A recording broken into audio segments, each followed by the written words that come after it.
Waalaikumsalam warahmatullahi wabarakatuh. Innal hamdalillah nahmaduhu wa nasta'inuhu wa nastaghfiruh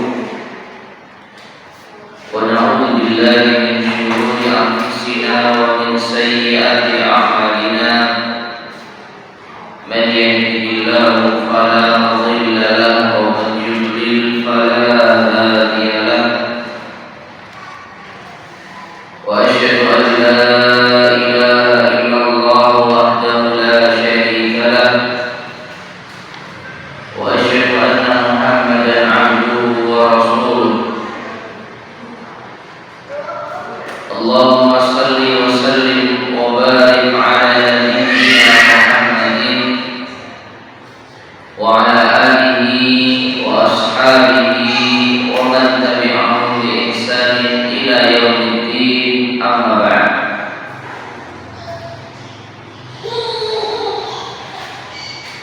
Ma'asyiral muslimin, para jamaah sekalian rahimani wa rahimakumullah. Alhamdulillah, segala puji bagi Allah Subhanahu wa taala yang dengan nikmat-Nya lah amal saleh menjadi sempurna. Kita bisa bertemu kembali di majelis yang mulia ini untuk melanjutkan kajian kita membahas kitab Al-Wajiz fi Fiqh Sunnati wal Kitabil Aziz yang disusun oleh Syekh Abdul Aziz Al-Badawi hafizahullah ta'ala. Pada pertemuan sebelumnya kita telah membahas manasik haji atau sifat hajinya Nabi sallallahu alaihi wasallam. Dalam hadis Jabir bin Abdullah yang sangat panjang yang cukup menjelaskan kepada kita gambaran umum bagaimana hajinya Rasulullah sallallahu alaihi wasallam. Dan sekarang kita akan masuk pada pembahasan perincian seputar ibadah ataupun amalan-amalan haji yang dimulai dari sunnah-sunnah haji, kemudian sunnah-sunnah ihram. Kita baca penjelasan yang ada dalam kitab ini. Berkata Al-Mu'allif hafizahullah ta'ala dalam terjemahannya, haji adalah salah satu ibadah dari sekian banyak ibadah, mempunyai rukun, hal-hal yang wajib dan hal-hal yang sunnah. Sebagaimana ibadah yang lain, tidak terlepas dari pembahasan rukun, wajib dan sunnah. Salat juga demikian, ada rukunnya, ada wajibnya, dan ada sunnahnya. Demikian pula dengan haji. Sunnah-sunnah haji. Sunnah-sunnah haji, pembahasan pertama adalah sunnah-sunnah ihram. Apa itu ihram? Ihram adalah niat masuk dalam rangkaian ibadah haji. Ketika seseorang sudah berihram, maka dia telah masuk di dalam rangkaian ibadah haji.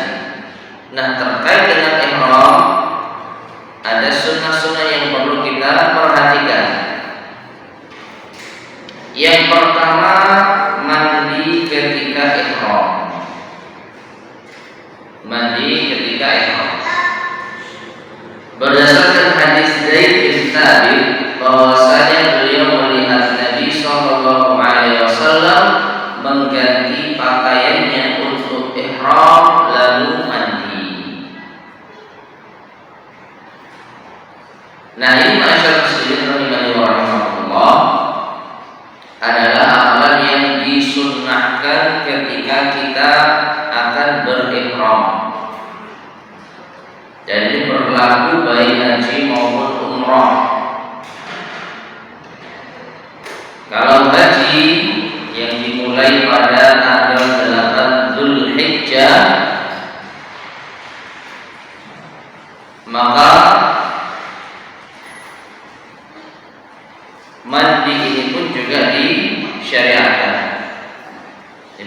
mandinya sebelum berangkat ke Mina. Ini kalau untuk haji. Kalau untuk ihram, maka mandinya sebelum dia meniatkan umrah, sebelum dia memakai kain ihram. Ini kalau untuk laki-laki. Kalau untuk wanita tidak ada kain ihram. Pakaian wanita yang dipakai saat umrah maupun haji sama dengan pakaian sehari-hari. Ya. Adapun laki-laki maka ada kain ihramnya. Nah, yang perlu kita perhatikan di sini, mandi seperti mandi junub, mandi besar. Jadi tidak perlu kita membahas bagaimana sifat mandinya, karena ini sama dengan mandi junub atau mandi besar. Baik, mandi ini bisa dilakukan di mana? Kalau ini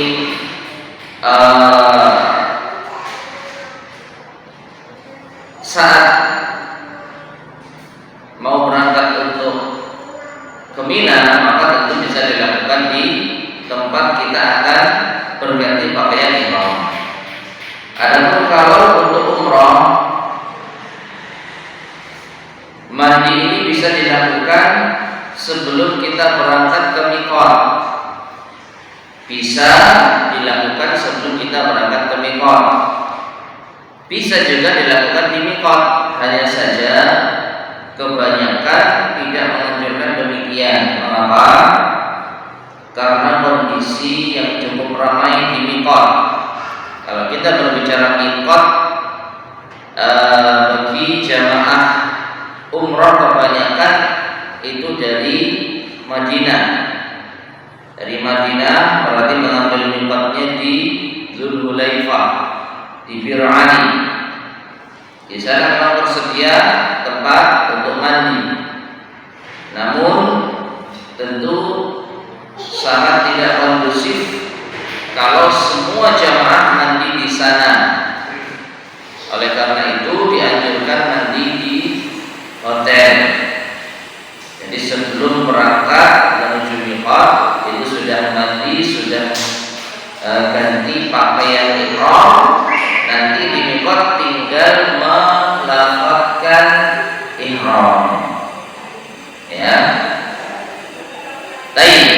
Ala kulli hal, mandi ketika ihram ini hukumnya sunnah. Yang kedua, memakai minyak wangi di badan sebelum ihram. Memakai minyak wangi di badan sebelum ihram. Berdasarkan hadis Aisyah radhiyallahu anha, ia berkata, aku pernah memberi wangian Rasulullah sallallahu alaihi wasallam untuk ihramnya sebelum berihram dan untuk tahallulnya sebelum melakukan tawaf di Ka'bah. Dan perhatikan masyarakat muslimin rahimani wa rahimakumullah, Aisyah pernah memberi wangian Rasulullah untuk ihramnya sebelum berihram. Dan disebutkan di sini di badan, karena tidak boleh memakai wewangian di pakaian. Kalau laki-laki di kain ihramnya, meskipun belum berihram. Kenapa? Karena nanti ketika sudah ihram, sedang mengatakan labbaik Allahumma umratan, maka larangan-larangan ihram sudah berlaku. Dan di antara larangan-larangan ihram tidak boleh memakai wewangian, baik di tubuh maupun di pakaian. Kalau sudah labbaik Allahumma umratan, atau kalau haji labbaik Allahumma hajjan, maka tidak boleh memakai wewangian baik di badan maupun di pakaian.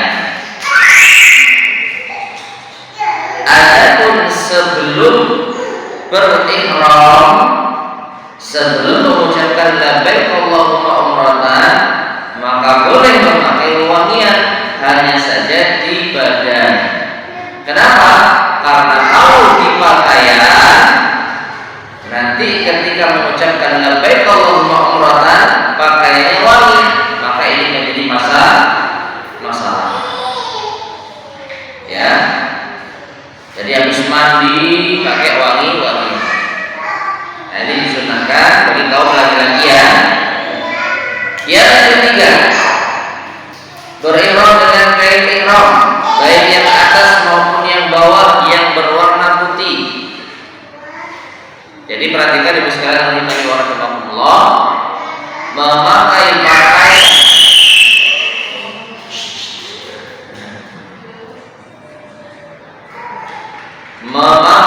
kain berwarna putih itu hukumnya sunnah, bukan apa, wajib bagi kaum laki-laki. Sekali lagi ini membahas kaum laki-laki. Tapi kalau bisa memakai pakaian putih bagus. Dan ini yang kita lihat para jamaah ini memakai pakaian yang berwarna putih. Ya, yang wajib itu memakai kain yang tidak berjahit atau membentuk tubuh. Mau warna apa saja sebenarnya bisa, tapi sunnahnya berwarna apa? Putih. Ya, baik yang atas rida ataupun yang bawah izar, yang disarungkan maupun yang diselempangkan di badan.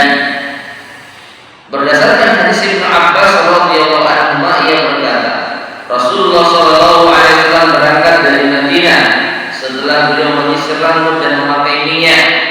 Lalu beliau dan para sahabat memakai rida dan izar, kain ihram yang atas dan yang bawah. Adapun disunahkannya yang berwarna putih berdasarkan hadis Ibnu Abbas bahwa Rasulullah sallallahu alaihi wasallam bersabda, "Ilbasu min thiyabikumul bayadha." Pakailah pakaian kalian yang berwarna putih. Fa innaha min khairi thiyabikum. Karena sesungguhnya itulah pakaian terbaik kalian. Wa kafinu fiha mautakum, dan kafankanlah pula orang-orang yang wafat di antara kalian dengan kain berwarna putih. Ya. Nah, ini masalah muslimin rahimani wa rahimakumullah. Insyaallah amalan yang senantiasa diamalkan oleh kaum muslimin hingga saat ini.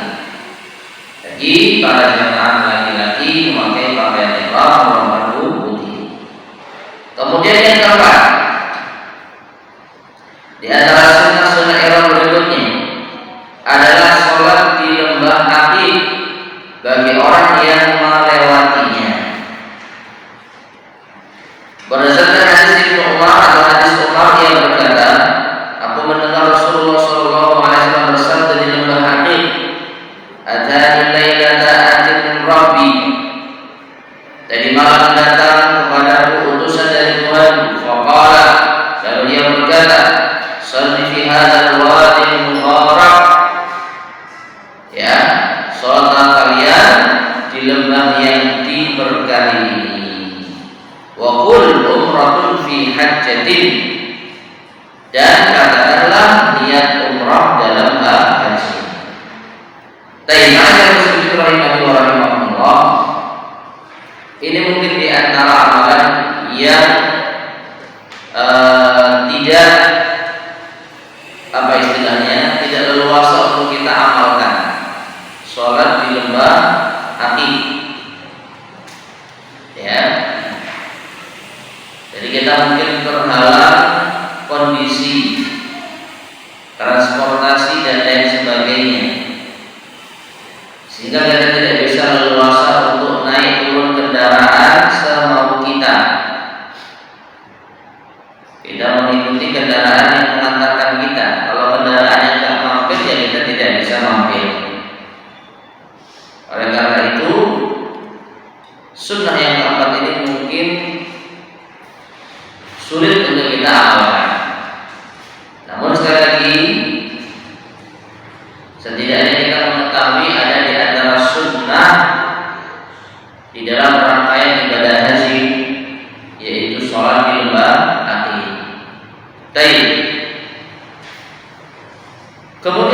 kelima, mengangkat suara. Mengangkat suara ketika membaca talbiyah. Mengangkat suara itu artinya mengeraskan suara. Mengeraskan suara ketika talbiyah.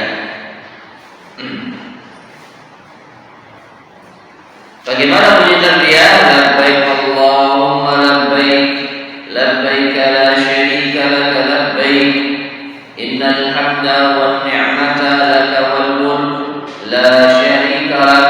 Nah ini bacaan talbiyah dan disunnahkan untuk dikeraskan.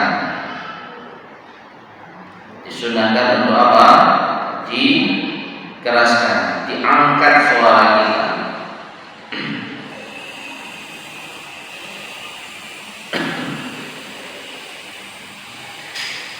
Nah ini berdasarkan hadis dari As-Sa'ib bin Al-Khalladi yang berkata bahwa Rasulullah SAW bersabda,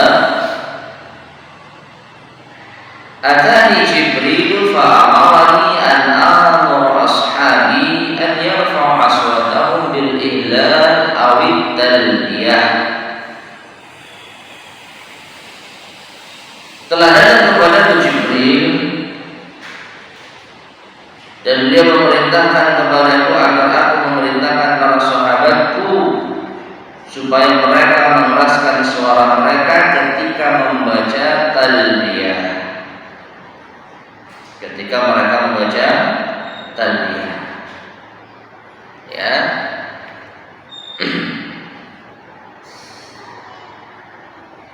Mengeraskan suara, jadi tidak apa diri. Hanya saja sekali lagi masyarakat muslimin rahimani wa rahimakumullah, ini juga mungkin sedikit kita terkendala ya.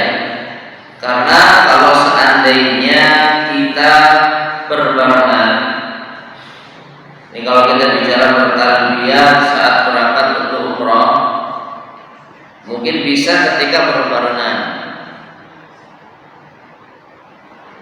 Perhatikan ya, berbarengan itu bukan berarti berjamaah dengan dibantu, tapi kita membaca sendiri-sendiri tapi bersamaan.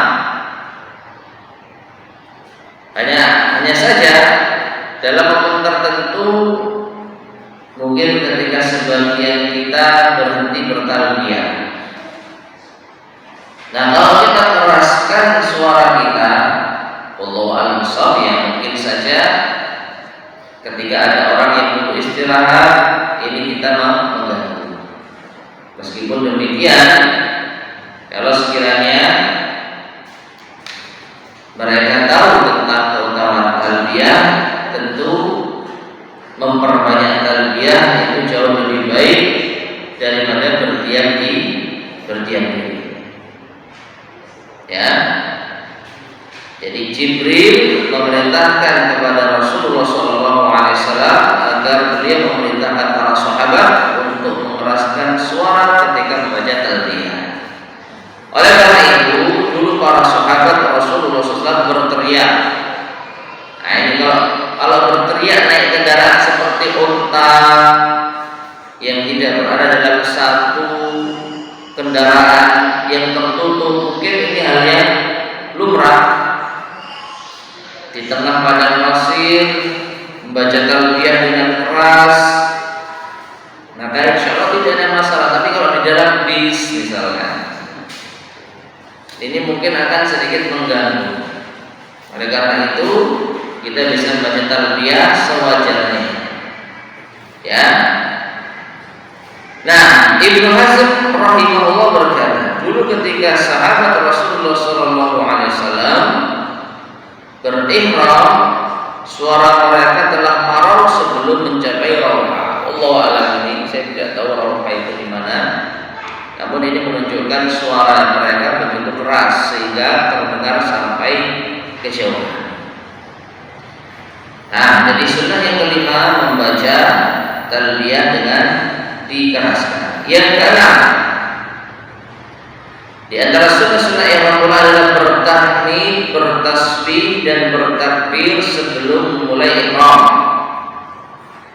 Ini mungkin jarang diketahui. Berdasarkan hadis Anas bin Malik, ia berkata, Rasulullah SAW salat zuhur 4 rakaat di Madinah, sedangkan kami bersama beliau, dan beliau salat asar di Dzul Hulaifah 2 rakaat. Beliau menginap di sana sampai pagi, lalu menaiki kendaraan hingga sampai di Baitah. Kemudian beliau memuji Allah, bertasbih dan bertakbir. Lalu beliau berihram untuk haji dan umrah. Ya, beliau berihram untuk haji dan umrah. Nah, ma'asyiral muslimin rahimani wa rahimakumullah. Jadi ini yang dilakukan Nabi Shallallahu Alaihi Wasallam berangkat dari Masjid Nabi itu setelah zuhur. Jadi sholat zuhur dulu di Masjid Nabawi, kemudian berangkat ke Dzul Hulaifah atau sekarang Bir Ali hingga waktu asar. Jadi di Dzul Hulaifah beliau sholat asarnya 2 rakaat, yaitu dikosor 2 rakaat. Dan ini dalam kondisi beliau belum berihram. Sekali lagi, kondisi beliau berbeda dengan kondisi kita. Kondisi kita betul-betul ditata sesuai dengan jadwal. Karena kita berangkat bersama-sama naik bis. Kecuali kita naik kendaraan sendiri, maka silakan kalau kita mau berlama-lama di tempat mikot. Tapi kalau berbarengan, kita ada aturan, ada jadwal yang harus diikuti, sehingga kita mustahil bisa dikatakan untuk mandi, untuk mempersiapkan diri berpakaian ihram di Dzul Hulaifah secara bersamaan. Ini hal yang sangat sulit sekali. Adapun Rasulullah SAW, beliau berangkat ke Dzul Hulaifah dalam kondisi masih belum berpakaian ihram. Nah, di situ beliau bertasbih, bertakbir. Jadi memperbanyak tasbih dan takbir. Lalu setelah itu beliau berihram. Ya, nah, ini diantara amalan yang mungkin juga bisa kita lakukan sebenarnya dalam hal tasbih dan takbir. Bagaimana caranya? Ketika kita memulai perjalanan menuju Dzul Hulaifah, menuju tempat miqat Bir Ali, itu kita memperbanyak tasbih dan takbir. Ingat ya, hanya tasbih dan takbir saja, belum memulai ihram. Karena memulai ihram dengan mengucapkan apa? Labbaik Allahumma umratan atau labbaik Allahumma umratan wa hajjan, itu nanti setelah di miqat, setelah sampai di miqat. Adapun di perjalanan, maka jangan mengucapkan ihram, tetapi memperbanyak takbir dan tasbih. Baik, yang ketujuh, di antara sunnah-sunnah ihram adalah berihram menghadap kiblat. Berihram menghadap kiblat. Berdasarkan hadis Nabi, ia berkata, dahulu ketika Ibnu Umar selesai melaksanakan sholat subuh di Dzul Hulaifah, ia memerintahkan agar rombongan mulai berjalan. Maka rombongan berjalan, lalu ia naik kendaraan. Ketika rombongan telah sama rata, ia berdiri menghadap kiblat dan bertalbiyah. Ia mengira dengan pasti bahwa Rasulullah SAW mengerjakan hal ini. Baik, jelaskan rahimahullah. Berihram menghadap kiblat itu berarti ketika kita mengucapkan labbaik Allahumma umratan, posisi kita sedang menghadap ke arah kiblat. Kalau kita lihat prakteknya Ibnu Umar di sini, maka ini bisa kita amalkan. Ini bisa kita amalkan. Karena kalau beliau di sini bertarbiyah menghadap kiblat ketika sudah naik kendaraan, maka ini sangat memungkinkan untuk kita amalkan. Ya, bagaimana caranya? Sekali lagi, ketika kita sampai di miqat, maka sebagian atau kebanyakan jamaah itu turun bis, entah ke kamar mandi, entah sholat sunnah, entah membenarkan pakaian ihramnya, atau mengambil dokumentasi misalkan. Itu keperluannya sebenarnya hanya itu saja. Ya, keperluannya hanya itu saja. Keperluan utamanya sebenarnya adalah berihram dengan mengucapkan niat umrah atau haji. Labbaik Allahumma umratan wa hajjan atau hajjan. Nah, kalau kalian mengucapkan ini sebenarnya tidak perlu turun bis, bisa. Ini kita bicara sebenarnya ya, faktanya.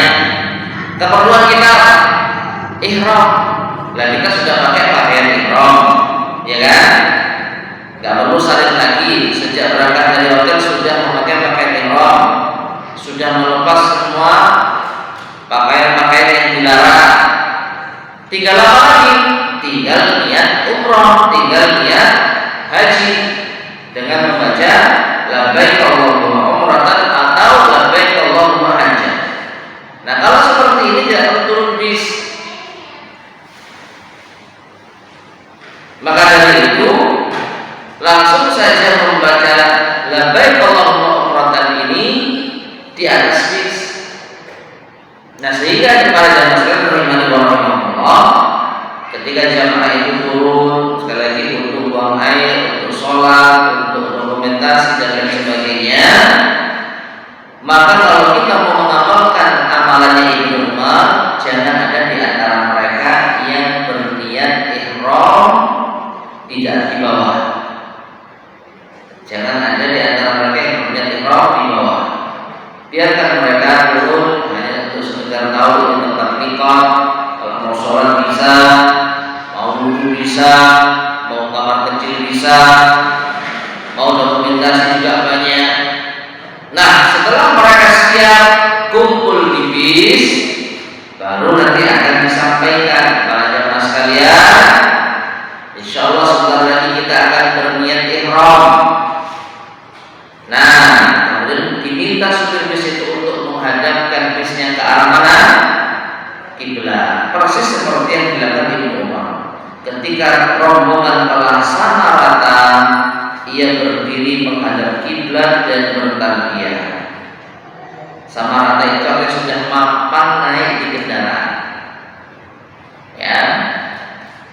Jadi bisnya menghadap ke arah kiblat, lalu para jamaah diarahkan untuk silakan membaca niat ihram. Baca sendiri-sendiri. Labbaik Allahumma umratan. Pas posisinya di atas kendaraan dan menghadap ke arah kiblat. Namun sekali lagi yang masyarakat rahimani wa rahimakumullah, ini bukan perkara yang harus atau wajib. Artinya, kalau ada di antara jamaah yang ketika turun bis itu sudah niat ihram, maka sudah sah. Selama dia benar-benar menjaga apa-apa yang dilarang saat ihram itu sudah dilepas. Ya, tidak memakai pakaian yang berjahit bagi laki-laki, minyak wangi, tidak boleh memotong rambut, tidak boleh memakai penutup kepala dan lain sebagainya. Baik. Nah, inilah 7 amalan-amalan yang sunnah di saat ihram. Kemudian kita masuk bahasan berikutnya yang B, yang kedua. Sunnah-sunnah ketika masuk kota Mekah. Sunnah-sunnah ketika masuk kota Mekah. Ya, jadi kita ceritanya berangkat dari Madinah, kemudian kita tiba di kota Mekah. Yang ke-8, ke-9, ke-10 tiga sunnah di sini. Apa itu? Menginap di Dzultua, mandi untuk memasuki kota Mekah, dan masuk kota Mekah pada siang hari. Subhanallah, ini diantara amalan-amalan sunnah yang bisa dikatakan sulit sekali untuk dilakukan. Kenapa? Kita naik kendaraan milik orang dan kita mengangkut banyak jamaah, dan perbedaan yang cukup signifikan antara kondisi jamaah zaman sekarang dengan jamaah dulu. Kalau jamaah dulu, ya kita tahu mereka naik kapal unta dari Madinah ke Mekah menghabiskan waktu beberapa hari atau mungkin beberapa pekan, 7 hari lah paling tidak, dalam kondisi berpakaian ihram, dalam kondisi kadang kedinginan, kadang kepanasan, tergantung di bulan apa mereka panas. Bermalam di tempat-tempat mereka, mencari tempat berteduh, memperbanyak talbiyah. Bayangkan berapa malam mereka banyak bertalbiyah. Sedangkan jamaah kita zaman sekarang pinginnya cepat-cepat sampai Mekah. Ya, dulu sebelum ada kereta cepat, naik bis itu ya nikmat-nikmat saja. Berapa jam perjalanan Bu dari Madinah ke Mekah? Naik bis kurang lebih 5 sampai 6 jam. Mereka menikmati, apalagi mengingat dulu Nabi Muhammad itu dari Madinah ke Mekah sepekan, jalan kaki naik unta. Alhamdulillah kita bisa cepat naik bis, gitu ya. Nah, kadang-kadang kita cepat naik bis itu sambat, ya.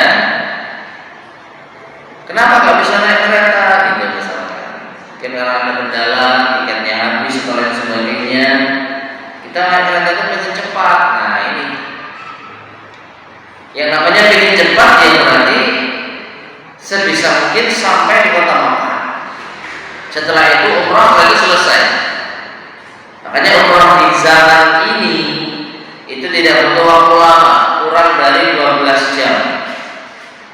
Mulai sejak pakai pakaian ihram. Kalau naik kereta apalagi, ya. Jadi nggak sampai sehari sudah tuntas. Mulai perjalanan sampai apa? Sampai prosesi umrahnya dimulai dengan tawaf dan lain sebagainya. Jadi pakaian ihram yang melekat di pakaian kita tidak sampai 24 jam sudah kita lepas. Bayangkan dengan para sahabat dahulu butuh waktu setidaknya 7 hari perjalanan itu. Ditambah lagi nomor 8, 9, 10 menginap di Dzultua. Ini kalau ada zaman sekarang jemaah kita nggak langsung ke Mekah ya, kita bermalam dulu di sini. Wah, ngomel-ngomel jemaah. Kok nggak langsung ke Mekah? Sudah capek Ustaz, ya, sudah risih, pengen cepat sampai di hotel, lalu wudhu, lalu berangkat umroh, lalu selesai sudah biar tuntas. Nah, sedangkan Rasulullah SAW itu nggak langsung ke Mekah, menginap dulu di tempat yang namanya Dzultua. Jadi nanti ia berkata dahulu ketika Ibnu Umar telah dekat dengan kota Mekah, ia menghentikan talbiyah. Kemudian beliau menginap di Dzultua, sholat subuh di sana dan mandi. Beliau mengatakan bahwa Rasulullah SAW mengerjakan hal ini. Allah a'lam, saya tidak tahu persisnya daerah Dzultua itu sebelah mana. Namun kalau kita mau cari tahu bisa. Cuman masalahnya apakah memungkinkan? Kalau kita naik kendaraan sendiri mungkin saja. Tapi kalau kita naik bis, naik kendaraan umum, apalagi naik kereta, tidak. Ya, tidak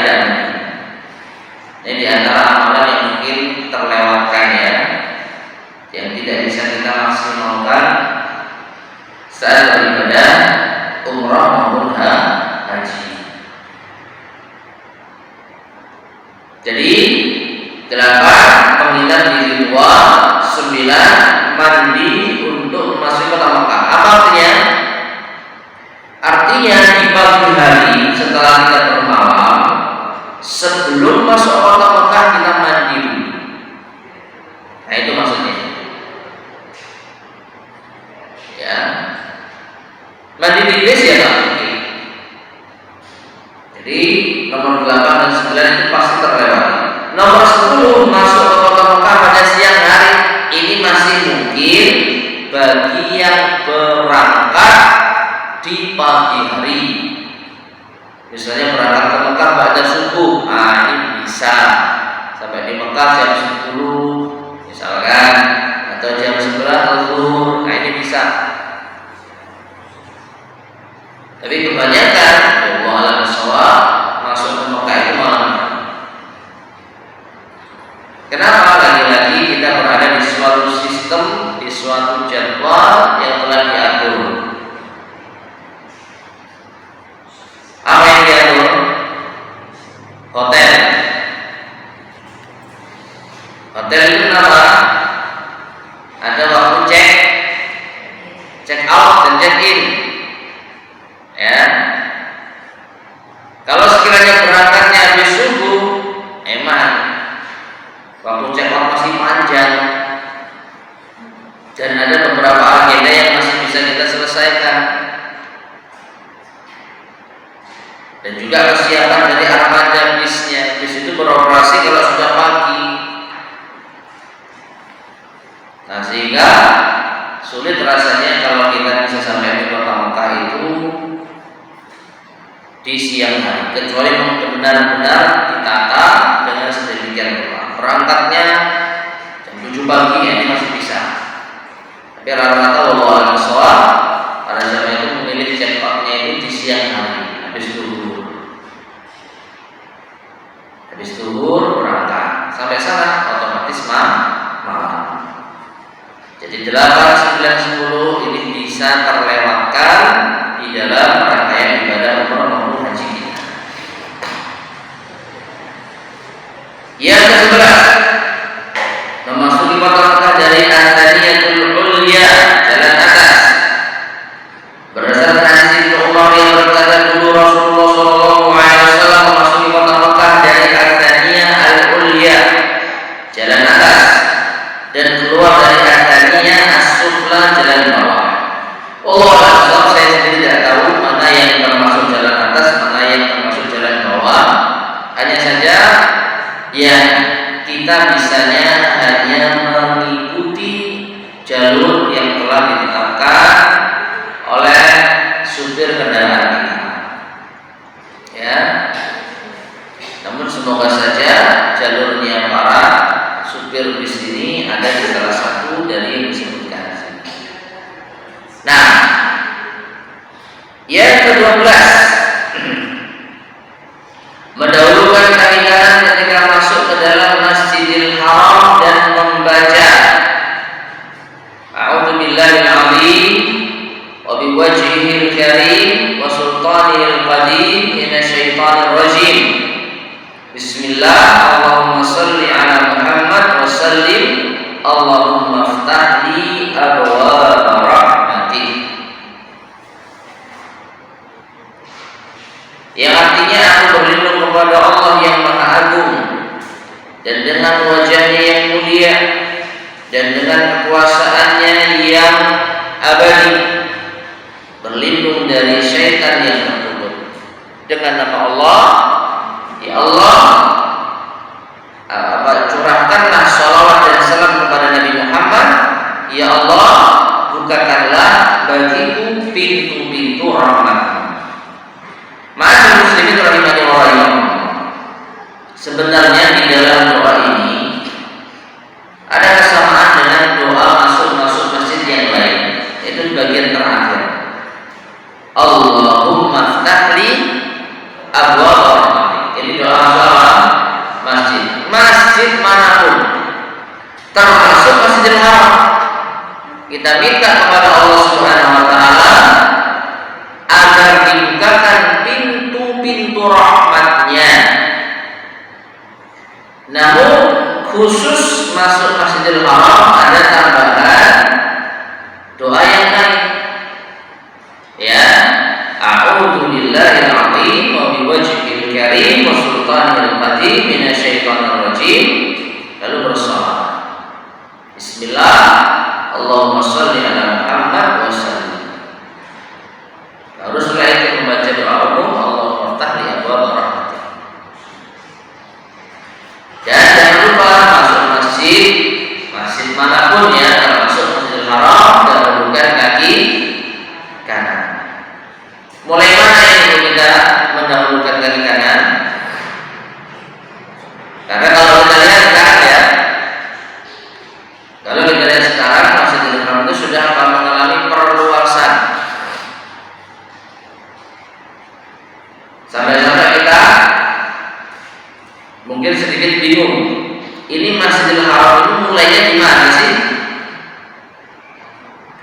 Maka Allah Ta'ala shawab yang lebih selamat dengan kehati-hatian kita mendahulukan kaki kanan itu kalau sudah berada di pelataran masjid. Dan insya Allah perbedaan antara jalan umum dengan pelataran masjid itu jelas. Kalau sudah masuk pelataran masjid, kita akan dihamparkan apa itu namanya, batu lantai marmer atau keramik, marmer ya, yang berwarna putih. Ya, jadi jalan aspal itu putus, kemudian langsung masuk ke lantai marmer. Nah, itu sudah masuk pelataran Masjidil Haram. Dari berbagai penjuru itu ada perbedaan antara jalan luar dengan pelataran masjid. Nah, bacalah itu di pelataran masjid kalau sudah masuk pelataran masjid. Nah, kemudian ketika sudah masuk gerbang masjid, ya tidak ada salahnya kita membaca lagi. Dengan demikian, insya Allah ini lebih hati-hati. Masuk pelataran membaca dan masuk masjid juga membaca. Wallahu a'lam. Baik, kemudian yang ke-13 sunnah ketika masuk kota Mekah adalah mengangkat tangan ketika melihat Ka'bah. Melihat ya, ini belum memulai tawaf, ini baru melihat. Apabila yang melihat Ka'bah mengangkat tangan jika mau, karena hal ini benar sahih dari Ibnu Abbas. Kemudian berdoa dengan doa yang mudah. Dan apabila ia mau berdoa dengan doanya Umar juga baik. Sebab doa ini pun sahih dari Umar. Doa beliau adalah Allahumma antas salam wa minkas salam fa hayyina rabbana bis salam. Ingat ya, ini bukan doanya Rasulullah SAW, tapi ini doa yang Umar bin Khattab radhiyallahu anhu. Doa yang diucapkan oleh Umar bin Khattab radhiyallahu anhu. Allahumma antas salam, ya Allah engkaulah pemberi keselamatan. Wa minkas salam, dan dari pula keselamatan.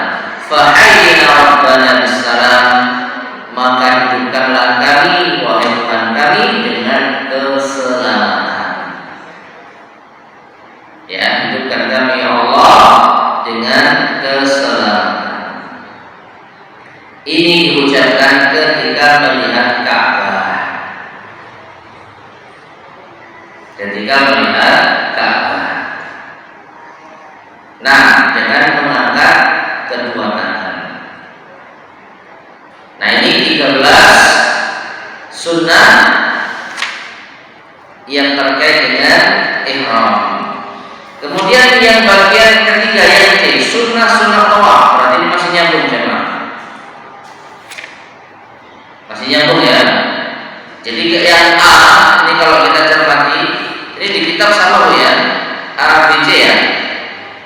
Sama kan? Yang A itu terkait dengan ihram, yang B terkait dengan masuk kota Mekah, dan yang C terkait dengan tawaf. Dan memang ini nyambung ya, karena perjalanan umrah itu nyambung terus. Sebelum kita sampai di kota Mekah, ya kita berihram dulu di Miqat. Kalau di Madinah ya di Dzulhulaifah, di Bir Ali. Nah itu sunnah-sunnahnya apa? Sebelum kita ihram mandi dan lain sebagainya. Nah kemudian perjalanan sampai di kota Mekah, sunnah-sunnahnya apa? Ada tersendiri. Sampai kita benar-benar tiba di Masjidil Haram. Nah setelah itu langsung kita masuk ke dalam tawaf. Ya. Nah sunnah-sunnah tawaf yang ke-14 nyambung ini berarti, yaitu al-ittiba. Al-ittiba apa itu?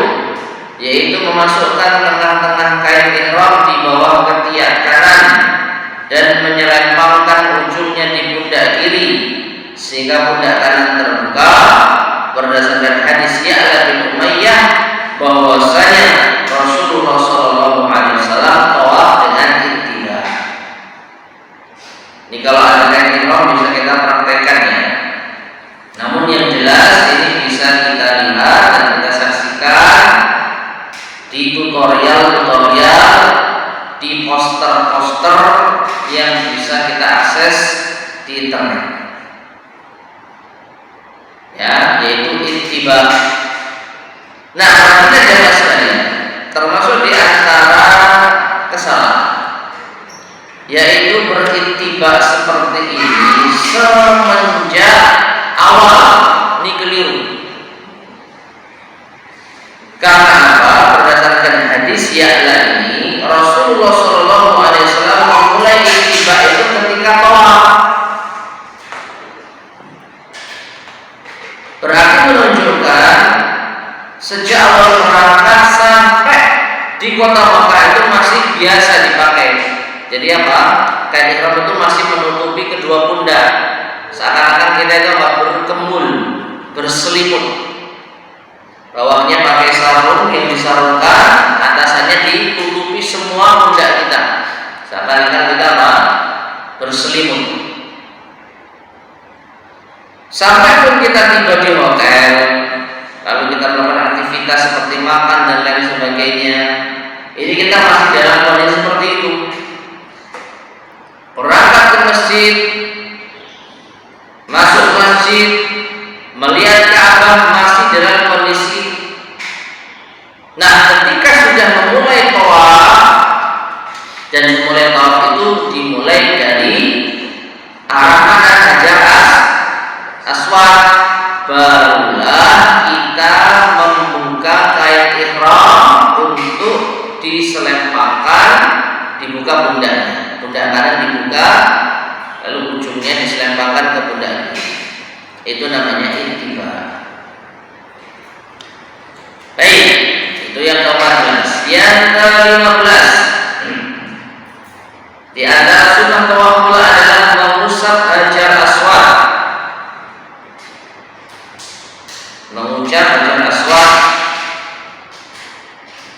Baik, ini ada 4 ya, ada 4 hal yang terkait dengan Hajar Aswad. 15 mengusap Hajar Aswad, 16 mencium Hajar Aswad, 17 sujud di atas Hajar Aswad, 18 bertakbir setiap melewati Hajar Aswad. Kita baca persatu. Yang ke-15 mengusap Hajar Aswad. Berdasarkan hadis Ibnu Umar radhiyallahu anhu yang berkata, aku melihat Rasulullah SAW ketika di Makkah mengusap Hajar Aswad di awal tawaf. Beliau tawaf sambil berlari-lari kecil di 3 putaran pertama dari 7 putaran tawaf. Yang ke-16 mencium Hajar Aswad. Berdasarkan hadis Zaid bin Aslam dari ayahnya ia berkata, aku melihat Umar bin Khattab radhiyallahu anhu mencium Hajar Aswad dan berkata, seandainya aku tidak melihat Rasulullah SAW menciummu, niscaya aku tidak akan menciummu. Mencium apa? Hajar Aswad. Yang ke-17 sujud di atas Hajar Aswad. Berdasarkan hadis Ibnu Umar yang berkata, aku melihat Umar bin Khattab mencium Hajar Aswad lalu sujud di atasnya, kemudian dia kembali menciumnya dan sujud di atasnya. Kemudian berkata, beginilah aku melihat Rasulullah Sallallahu Alaihi Wasallam. Dan yang ke-18, bertakbir setiap melewati Hajar Aswad. Berdasarkan hadis Ibnu Abbas yang berkata, Nabi Sallallahu Alaihi Wasallam tawaf mengelilingi Ka'bah di atas untanya. Setiap beliau melewati Hajar Aswad, beliau memberi isyarat dengan sesuatu yang ada pada beliau, kemudian bertakbir. Tayyib. Ma'asyiral muslimin rahimani wa rahimakumullah. Setidaknya ini 4 sunnah terkait dengan Hajar Aswad. Yang pertama mengusap, memakai tangan. Yang kedua mencium. Yang ketiga sujud. Yang keempat bertakbir. Perhatikan jamaah sekalian rahimani wa rahimakumullah. 4 hal ini hukumnya apa? Sunnah. Baik itu mengusap, mencium, sholat atau apa sholat apa? Sujud dan bertakbir. Nah, sunnah-sunnah ini boleh kita lakukan, bahkan bagus untuk kita lakukan dengan catatan tidak menimbulkan bahaya bagi diri kita. Karena kita tahu suatu kaidah yang ditetapkan di dalam syariat kita, la dharara wa la dirar. Janganlah engkau berbuat madarat untuk diri sendiri maupun terhadap orang lain. Janganlah membahayakan diri sendiri maupun membahayakan orang lain.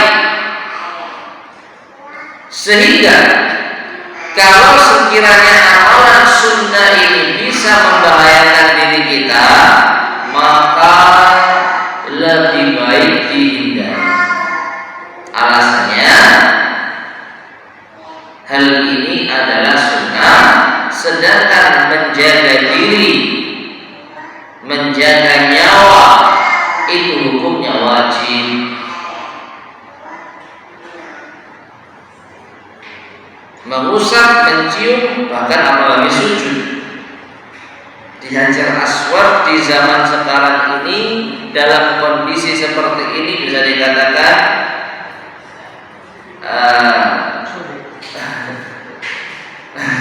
mustahil kita bisa nyaman gitu loh. Mustahil kita bisa melakukan nyaman. Paling tidak kena sikut, kena pundak, terhimpit, terdesak. Nah, ini sudah memadaratkan diri, membahayakan jiwa. Menjaga jiwa itu hukumnya wajib. Wala tulqu bi aydikum ila tahlukah. Allah berfirman, janganlah kalian timpakan diri kalian dalam kebinasaan. Membiarkan diri untuk terhimpit itu enggak boleh. Ya. Sedangkan mencium, mengusap, sujud itu sunnah. Maka jangan sampai amalan sunnah itu menjadikan kita terjerumus pada perkara yang haram. Apa? Membinasakan diri sendiri. Oleh karena itu, masyarakat muslimin rahimani wa rahimahullah, edukasi semacam ini perlu untuk kita sering sampaikan. Kalau memang tidak bisa mencium Hajar Aswad, mengusap Hajar Aswad, tidak ada rukun yang kita langgar. Tidak ada kewajiban yang kita langgar. Karena ini hukumnya sunnah. Kalau nggak bisa dikerjakan, ya nggak ada masalah. Oleh karena itu, yang ke-18 ini kita bisa amalkan bertakbir setiap melewati Hajar Aswad dengan berisyarat. Dalam sebagian riwayat dengan bismillah, dengan mengangkat tangan menghadap ke arah Hajar Aswad kita ucapkan Allahu Akbar atau Bismillah Allahu Akbar. Nah, silakan dari kejauhan ini bisa. Tapi kalau mengusap, mencium, bahkan sujud, ya,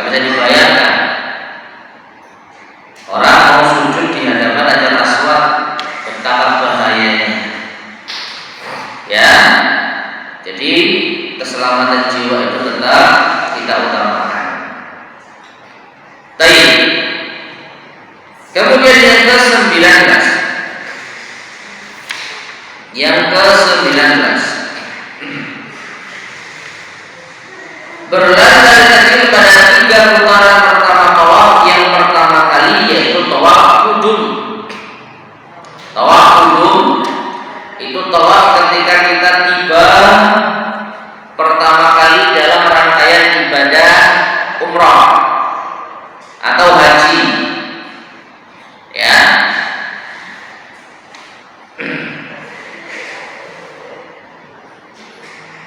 Jadi anggaplah kita umrah, maka pertama kali kita tiba di Masjidil Haram, yang kita lakukan adalah tawaf. Dimulai dengan tadi tiba, membuka pundak kanan, kemudian dari Hajar Aswad kita memulai dengan mengisyaratkan tangan Allahu Akbar atau Bismillah Allahu Akbar. Lalu setelah itu apa? Kita berlari kecil pada 3 putaran pertama. Berdasarkan hadis Ibnu Umar radhiyallahu anhu yang berkata bahwasanya Rasulullah SAW ketika tawaf mengitari Ka'bah, tawaf yang pertama kali, beliau berlari kecil di 3 putaran dan berjalan 4 putaran. Maksudnya berjalan di 4 putaran sisanya. Dimulai dari Hajar Aswad dan berakhir kembali di Hajar Aswad. Ya. Jadi tawaf itu dimulai dari Hajar Aswad dan berakhir di Hajar Aswad. Berlari kecil pada 3 putaran pertama dan berjalan pada 4 putaran terakhir. Namun disebutkan oleh para ulama kita, ini hanya berlaku bagi laki-laki saja.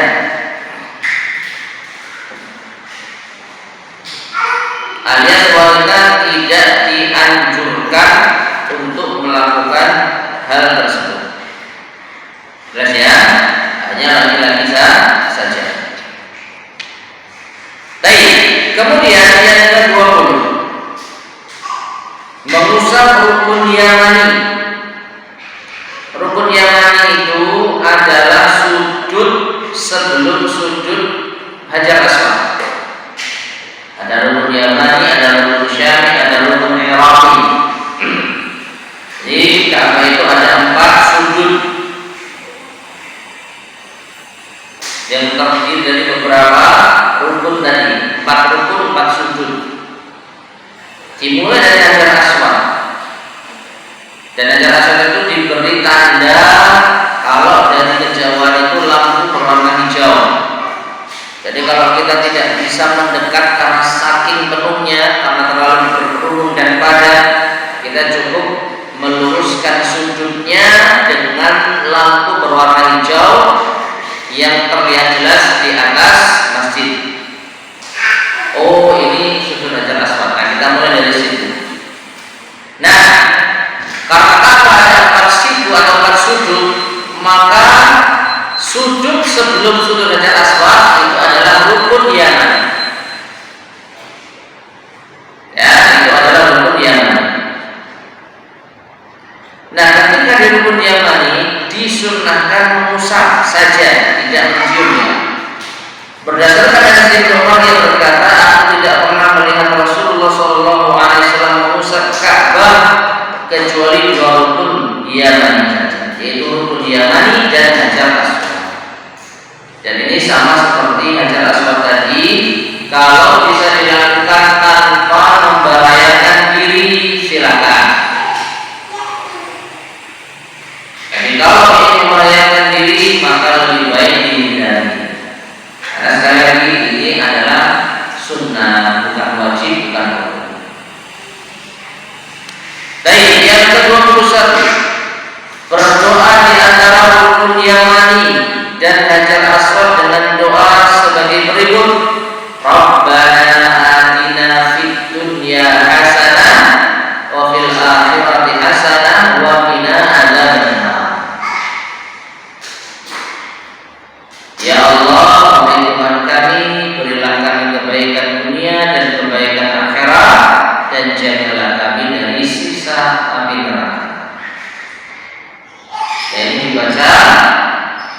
ketika di antara rukun Yamani dan Hajar Aswad. Jadi ketika kita tawaf sampai di rukun Yamani, kalau bisa mengusap kita mengusap, kalau tidak bisa kita lewati saja sembari membaca doa Rabbana atina fid dunya hasanah wa fil akhirati hasanah wa qina adzabannar.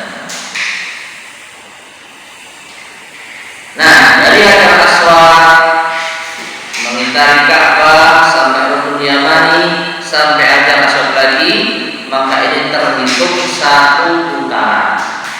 Dan tawaf itu ada berapa putaran? 7 putaran.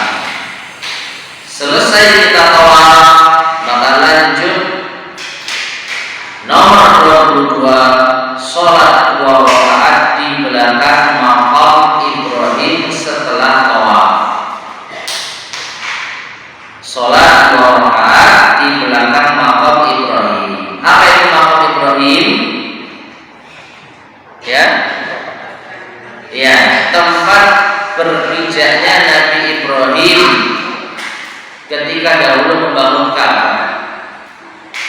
Dan ada sedikit cerita masyarakat muslimin rahimani wa rahimakumullah yang disampaikan oleh para ulama kita terkait dengan ayat wattakhidhu min maqam Ibrahim musalla, dan jadikanlah maqam Ibrahim sebagai tempat sholat. Apa itu?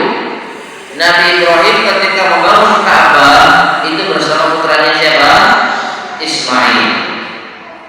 Cara dia membangun ketika masih di lantai atau di tingkat pertama batu bata itu ditumpuk, beliau tidak perlu berpijak pada apapun. Tapi ketika batu bata itu sudah mulai bertingkat, mau tidak mau beliau untuk berpijak pada sesuatu untuk bisa mengangkat bata itu ke tempatnya. Kalau di zaman sekarang ada andang, tahu andang ya? Ada scaffolding. Kalau dulu tempat yang lain sebagai tempat pijakan. Dari situ Nabi Ismail membawakan batu dari bawah, dioper, kemudian diangkat oleh Nabi Ibrahim, disusun di dinding-dinding Ka'bah.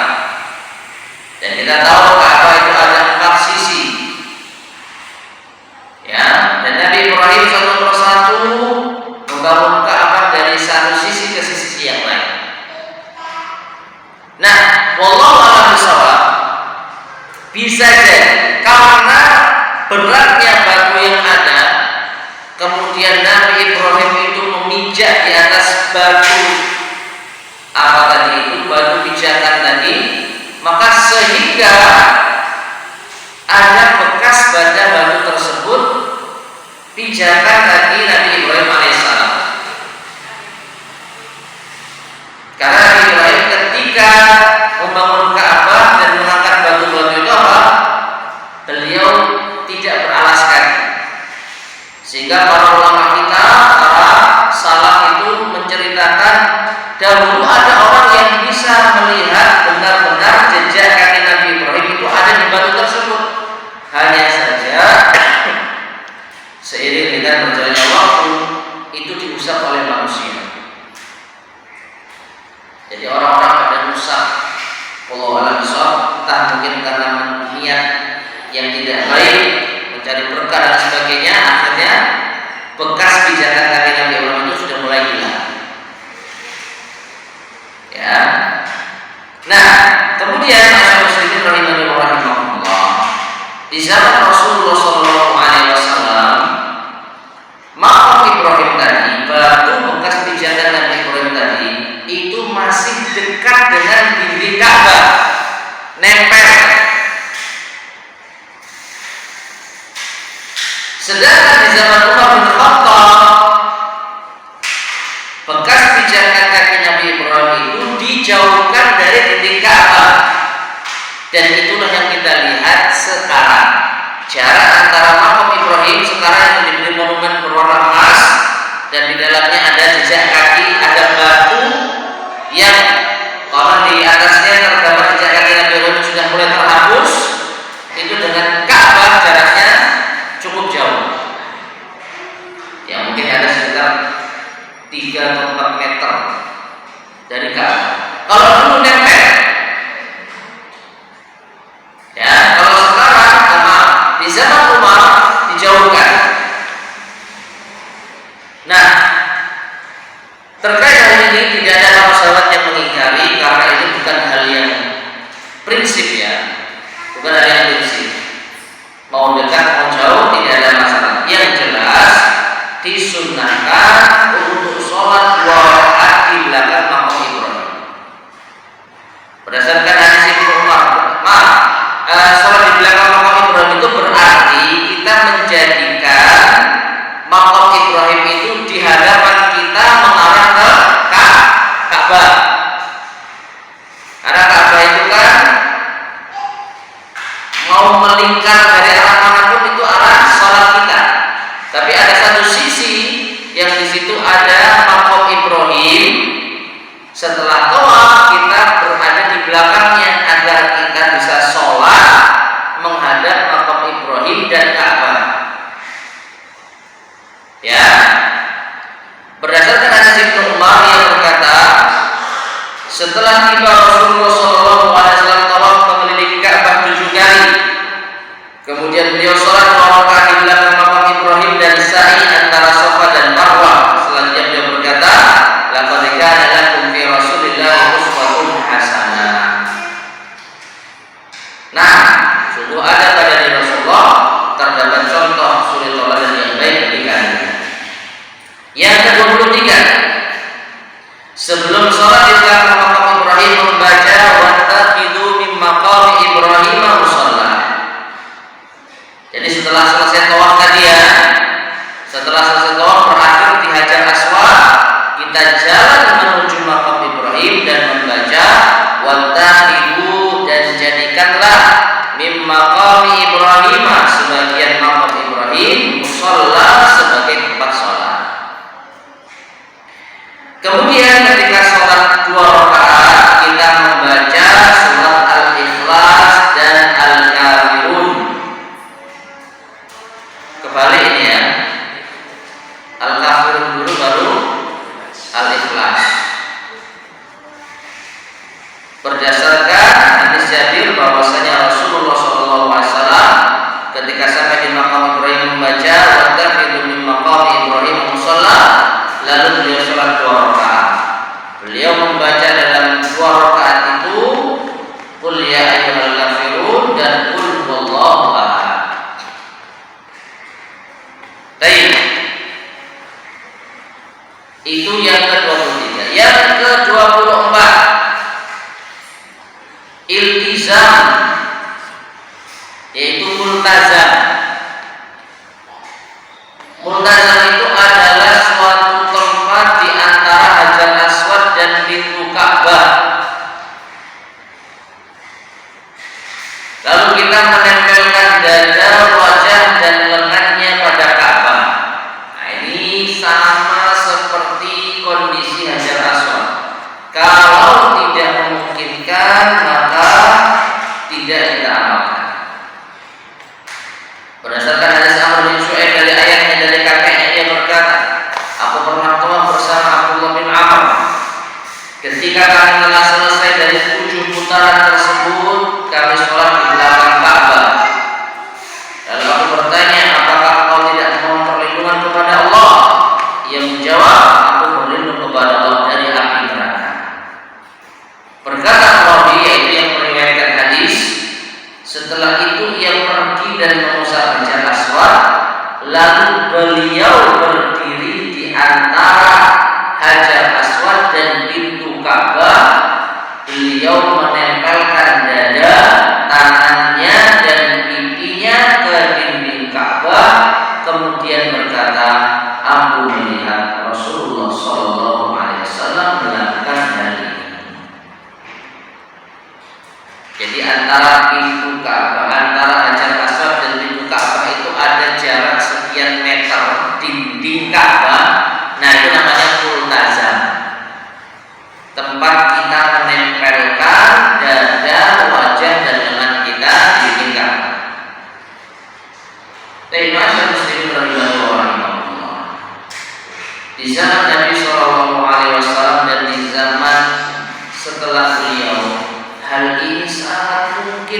dilakukan.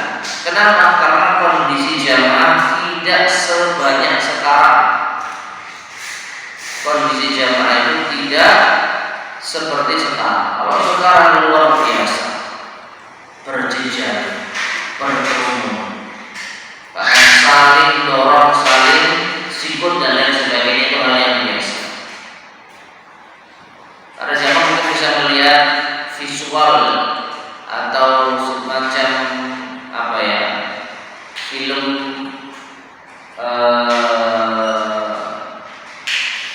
perkiraan kota Mekah di tahun-tahun dahulu. Itu tidak seramai sekarang, sehingga orang kalau mentoa lengan, bisa mencium Hajar Aswad, bahkan bisa sujud di hadapan Hajar Aswad. Tapi kalau sekarang mustahil. Gak ada berhentinya orang mendatangi Masjidil Haram. Tiap hari, tiap saat, pagi, siang, sore, malam, yang datang ke Masjidil Haram itu silih berganti. Ya, jadi luar biasa jemaahnya. Dari sini maka tidak memungkinkan bagi kita untuk melakukan hal ini. Oleh karena itu kita menjaga diri kita meskipun kita tidak mengamalkan. Insya Allah tidak ada masalah. Ya.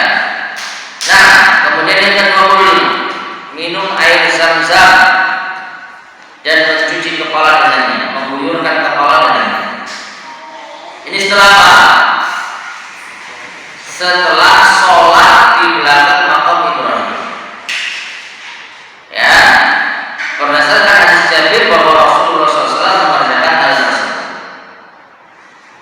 Jadi tawaf 7 putaran, lalu setelah itu sholat di belakang makam Ibrahim, setelah itu minum air zam-zam dan mengguyurkan kepala dengannya. Nah, ini bagian yang C yang ketiga. Kemudian yang keempat, sunnah sa'i. Yang ke-26, mengusap Hajar Aswad seperti yang telah lalu. Jadi setelah kita minum air zam-zam, sebelum berangkat ke Bukit Sofa, sebelum berangkat untuk sa'i, kita disunahkan untuk kembali ke Hajar Aswad untuk mengusapnya kalau bisa. Kalau nggak bisa, cukup berisyarat saja dan mengucapkan Bismillah Allahu Akbar.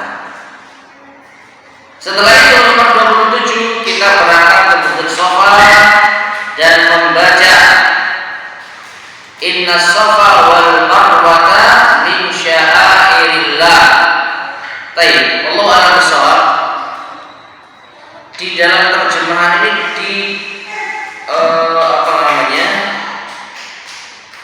dituliskan ayat secara utuh, ya. Surat Al-Baqarah ayat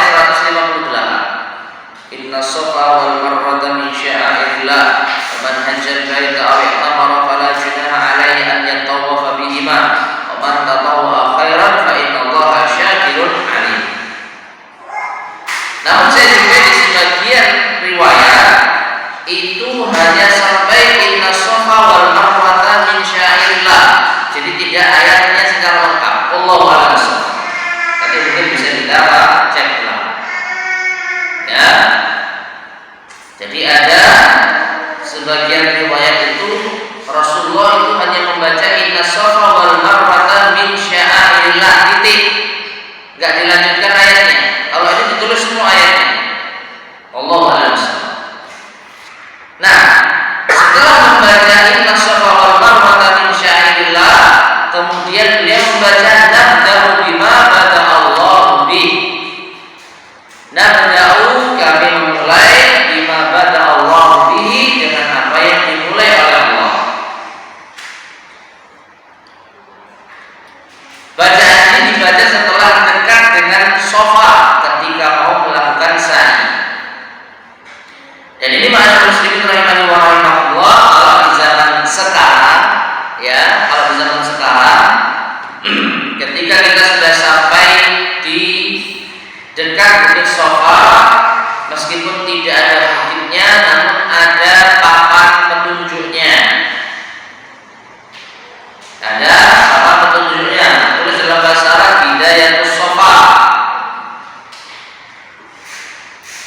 Atau kalau dalam bahasa Inggris apa ya?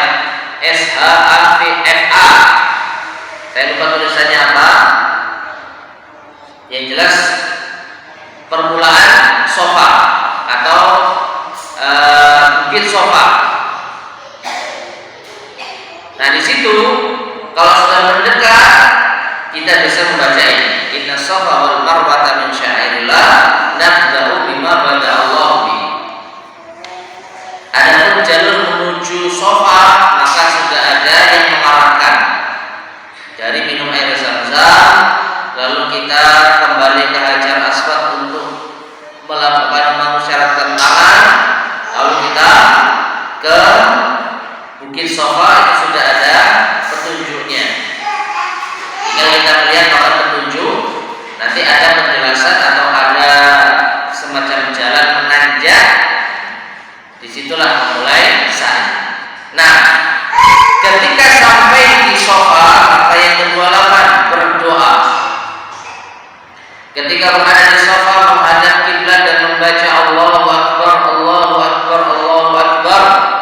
La ilaha illallah wahdahu la syarikalah, lahul mulku wa lahul hamdu wa huwa ala kulli syai'in qadir. La ilaha illallah wahdahu anjaza wa'dah wa nasara 'abdah wa hazama al-ahzaba wahdah. Yang artinya tidak ada ilah yang berhak diibadahi dengan benar selain Allah yang Maha Esa. Tidak ada sekutu baginya.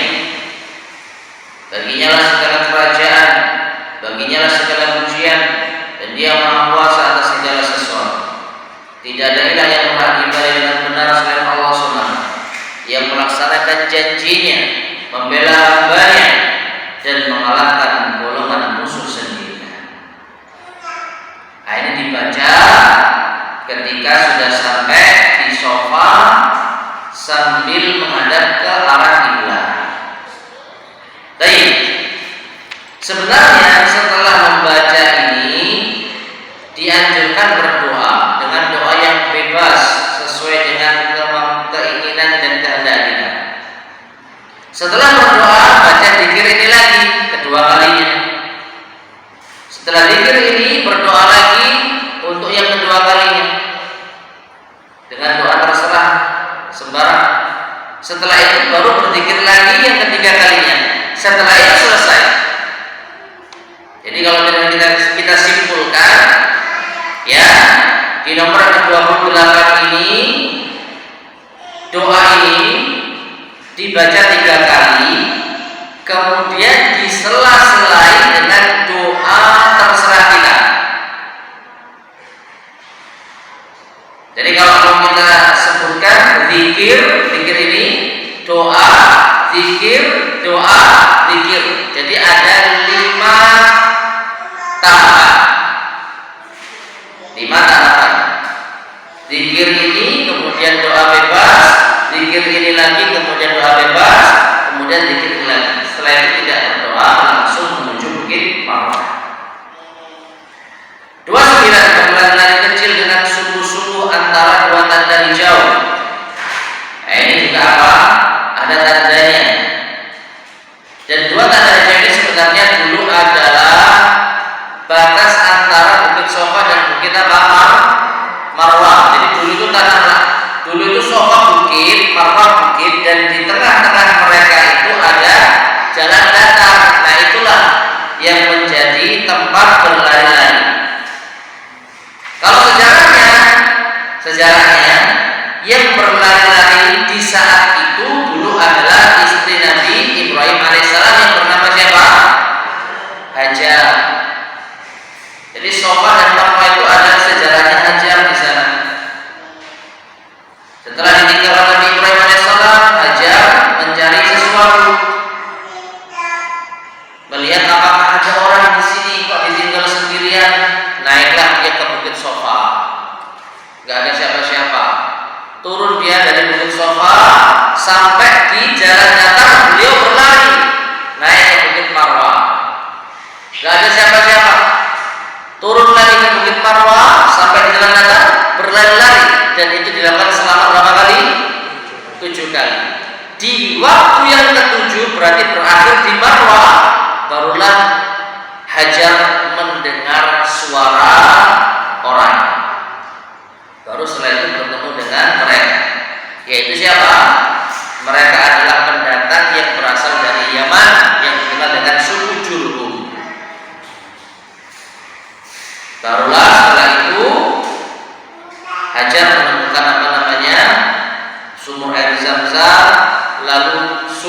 juhud itu minta izin kepada Hajar untuk hidup berdampingan dengannya.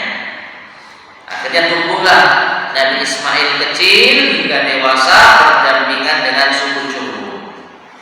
Itu kisah awalnya. Yang sekarang dijadikan sebagai tata cara ibadah kita. Ya. Tapi yang ketiga dulu, ketika berada di Marwah mengerjakan seperti apa yang dilakukan di Sofa, baik menghadap kiblat, bertakbir maupun berdoa, sama persis. Ya, naik ke bukit Marwah, kemudian bertakbir tadi, lalu berzikir, Allahu Akbar, la ilaha illallah, wahdahu la syarika lah, dan seterusnya, lalu berdoa, lalu berzikir, lalu berdoa, lalu berzikir lagi. Selesai satu putaran. Dari Sofa ke Marwah terhitung satu putaran, berarti kalau 7 putaran berakhirnya dipastikan di bukit Marwah. Jadi kalau ada yang hitung 7 putaran di Sofa, pasti salah. Pasti salah. Jadi bukan Sofa Marwah 1 putaran ya. Sofa bukan Sofa Marwah Sofa 1 putaran, tapi Sofa ke Marwah 1, Marwah ke Sofa 2, begitu seterusnya. Sehingga berakhirnya pasti di bukit Marwah. Nah setelah itu selesai, yaitu tata cara dari amalan umroh maupun haji kita sampai pada saat ini. Adapun yang insyaallah kita lanjutkan langsung saja ya. Sunnah-sunnah ketika keluar dari Mina, berarti ini sudah selesai dari apa? Rangkaian sa'i, kemudian kalau kita haji tamattu, berarti umroh ini sudah selesai. Selesai sa'i kita bisa tahallul total. Lalu kita berdiam diri di kota Mekah sampai tanggal 8. Nah ini sunnah-sunnah ketika keluar dari Mina. Maksudnya keluar ke Mina ini ya, salah ini. Kalau keluar dari Mina, berarti dari Mina kita keluar kemana kan begitu? Dicetakannya dulu apakah sama?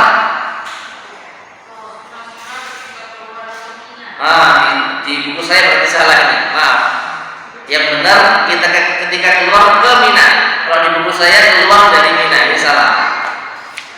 Yang 31, ihram untuk haji pada hari tarwiyah dari tempat tinggal masing-masing. Kalau di hotel ya di hotel kita berihram.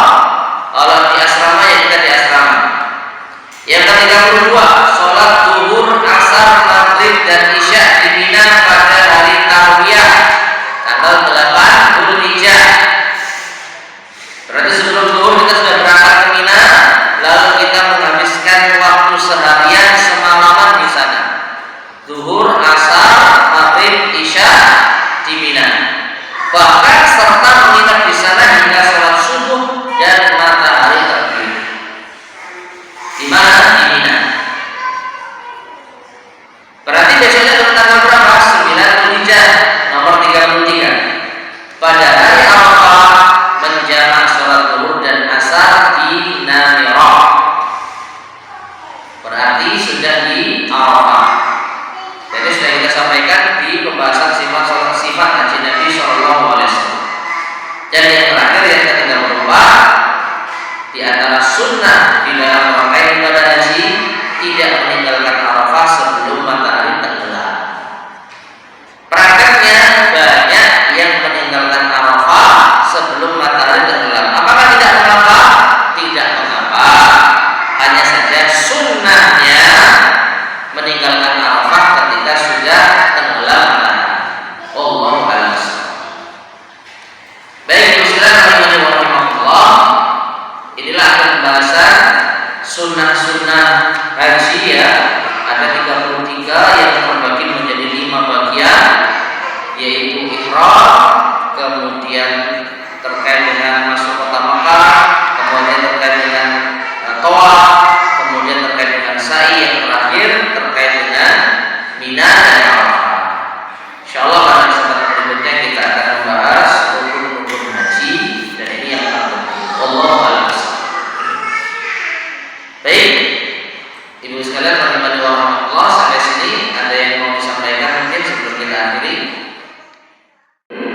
Mudah-mudahan bermanfaat. Dalam artinya saya mohon maaf. Kita akhiri subhanallah wa bihamdika asyhadu an la ilaha